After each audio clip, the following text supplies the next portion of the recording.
Using throwaway BC, it's a bit fucked. And also the subject is probably on Reddit. The most extreme revenge I've ever taken may have driven the target out of the country. It was on the ex-friend who sexually abused me. Hundreds of times in high school. I was 14, 15 at the time. And he was well over age of consent, but I was ahead for my year. And so we ended up in the same math class. We'd been friends for about a year at that point, and he was fairly popular in the circles we both ran in, mostly musical. So I felt pretty great that he found me cool enough to hang out with. He was charming and a really funny guy. We got along great, so when we were allowed to choose our year-long seating, 2-person desks facing toward the front, and he asked to sit with me in the back row, I was excited and agreed. The teacher coached school sports, and so would usually leave after teaching the lesson to let us have work time. Unfortunately, at the time the school had a reputation for protecting high-performing students from allegations. So when he started touching me, I had no recourse but to just kind of take it until the lesson was over while praying nobody saw, and then go hide in the bathroom as soon as the teacher left. It started over the clothes, and only some days, but escalated over the couple months until it was a daily thing. I started skipping class fully. He wanted to come with me and pushed about which bathroom I went to. I told him I was in there cutting myself, true, in hopes that he'd be disgusted, put off. But he would just try to touch the cuts when I inevitably had to come back to class. He would imply that he'd tell people I wanted it, and I was scared he'd do that if he said no, or hurt me because I was severely anorexic at the time, and he would have been able to overpower me. It went on for months until I attempted suicide in midwinter and was hospitalized for 2 weeks. I told him what happened over text after I got out, hoping he might understand and stop. But when I came back to school, he went back to doing it just like before. It went on for several more months. He started dating my friend during that time, until the school was switched to online for COVID lockdown, which was the only thing that stopped him. Later, a girl at school outed one of the guys he was friends with as a rapist, and he reached out to tell me he didn't mean to. And not to tell anyone, BC, my GF at the time, would call it cheating. He then reached out to her anyway and told her his side without telling me. I had not said anything about it to anyone at that point, but eventually told my therapist, who I found out was a mandated reporter. I didn't pursue the case because there wasn't enough evidence, so all that was put in was the report. However, I felt like I had to warn my friend because she was still dating him. So I told her, and she stayed with him.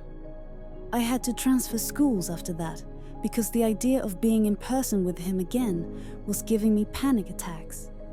And I didn't know if he told people in our classes. If it was his word over mine, he had the popularity to be believed, so I just didn't want to know. Fast forward about 2 years.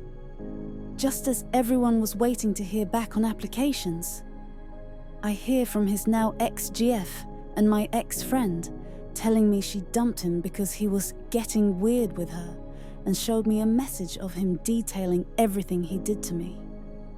Stupidly, he sent them from his Instagram account. She told me she sent those screenshots to his colleges, and I found out he was rejected from Juilliard and his top schools. We left HS, me for work, him for community college, and I figured that was that. I would have reached out to his parents or something. But his dad was an abusive alcoholic, and I draw a line at setting someone else up to be abused. The next year, though, my PTSD had only gotten worse, and I ended up reaching out to his current school dean and all the teachers of his I could find online, with the same screenshots and the number for the report my therapist made. Given the age discrepancy, what he did would be considered rape of a minor. I didn't follow up on my emails, but he switched schools. The next year, having been in therapy for some time, I was less angry. Until I wasn't. I reached out to his friends at his new school with the screenshots of him confessing to it and the "don't tell anyone because I said sorry" already letter. I didn't follow up, but he moved to New York. I tried not to think about it and move on, which I did to some extent. The therapy helped, but shit like that sticks with you. A year and a half after that, I saw he got a boyfriend. I knew I couldn't do this forever, but I sent him the screenshots and letter anyway. More out of concern than anger.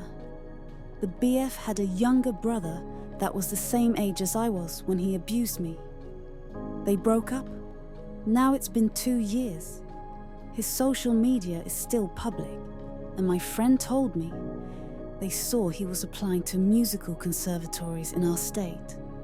I'm in a better place now than I've been in the past. I'm truly not angry with him anymore. But I draw the line at him going to school in my city. I just sent the same pics to the conservatories near me that he applied to. The same city as the police report was made. I didn't follow up, but the friend told me he was probably taking an offer for one in Canada. I am not from Canada, and frankly don't care to pursue it out of the country. He also deleted or privated all his social media accounts and cut ties with his friends still back here in the States. Who knew, even if they didn't care? It's been 5 years. With therapy, my PTSD is finally manageable, so I think it's finally coming to the end of my little exposure campaign. I never pressed charges, and still don't plan to, but I never told him that. And the statute of limitations doesn't expire for 15 more years.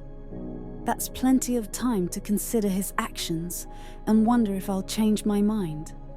As for me, I'm done with the whole thing. I got the vengeance I wanted for my 14-year-old self, who thought suicide was the only way out. I got my point across. I burned his bridges and his prospects in this country. And I protected the little brother of his ex-boyfriend.